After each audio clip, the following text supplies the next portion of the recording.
ঠিক আছে, তুমি কিহে খালা? বাইদেউ আমাৰ কালি মাংস আনিছে ব্ৰইলাৰ। হয় নি? অকণমান আছিলে ব্ৰইলাৰ বেছিকে আনিবলৈ নকবা দেই। খাবা, খুব কমকে খাবা দেই। কবা মোৰ কথা কবা, বাইদেৱে কৈছে ব্ৰইলাৰ মাংস কমকে খাবলৈ কৈছে, কবা দেই।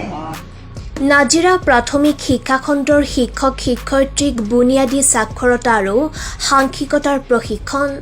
নাজিৰা প্ৰাথমিক শিক্ষা খণ্ডৰ অন্তৰ্গত নপাম বাৰুৱাটি গেলেকী নামদাং দেওপানী দোলাকাষৰীয়া নপুখুৰী আৰু বৰুৱা আলিকে ধৰি 7টা মণ্ডল সমল কেন্দ্ৰৰ মুঠ 100 গৰাকী শিক্ষক শিক্ষয়িত্ৰীক গেলেকী উচ্চ মাধ্যমিক বিদ্যালয়ত প্ৰথম পৰ্যায়ত 17 আগষ্টৰ পৰা 5 দিনীয়াকৈ নিপুণ অসম কাৰ্যসূচীৰ অধীনত প্ৰদান কৰা হৈছে বুনিয়াদী সাক্ষৰতা আৰু সাংখ্যিকতাৰ প্ৰশিক্ষণ।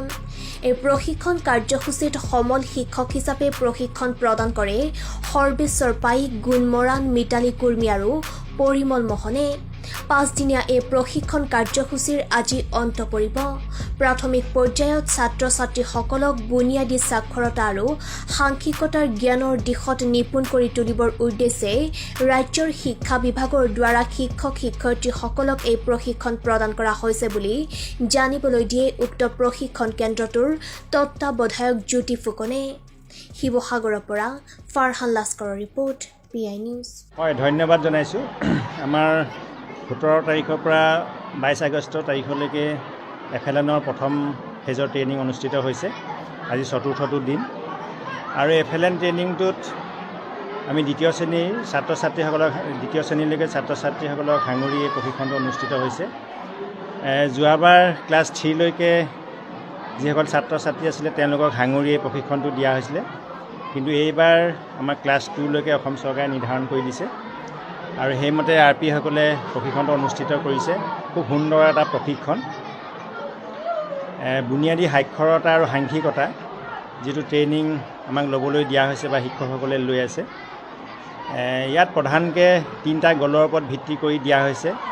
প্ৰথমটো গ'ল হ'ল HW হেল্থ এণ্ড ৱেলবিং, এইটো ইনভলভ লাৰ্ণাৰ IL বুলি কোৱা হয়, আৰু শেষৰটো EC এফেক্টিভ কমিউনিকেটৰ বুলি কোৱা হয়।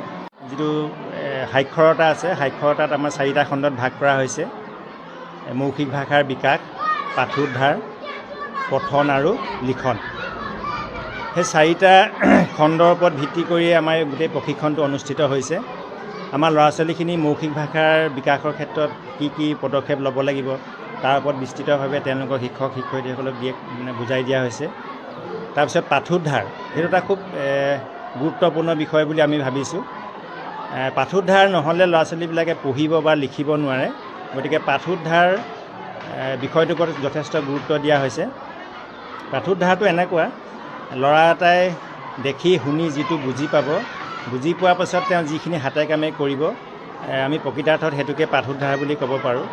ধৰি ল'লোঁ ল'ৰা এটাক আমি কল শব্দটো শিকাবলৈ গৈছোঁ, সি ক আখৰটো চিনি পাইছেনে নাই পোৱা বা ল আখৰটো চিনি পাইছেনে নাই পোৱা, এই 2টা আখৰ যেতিয়া লগ ল'ব সেইটোৱে হ'ল পাঠোদ্ধাৰ। তাৰপিছত আমাৰ গণিতৰ বিষয়খিনি আজিৰ পৰা অনুষ্ঠিত হৈছে। গণিততো তেনেকৈ 4টা খণ্ড দিয়া হৈছে। সেই 4টা খণ্ডৰ ওপৰত ভিত্তি কৰিয়েই আমাৰ গোটেই পাঠদানৰ প্ৰক্ৰিয়াবিলাক চলি আছে।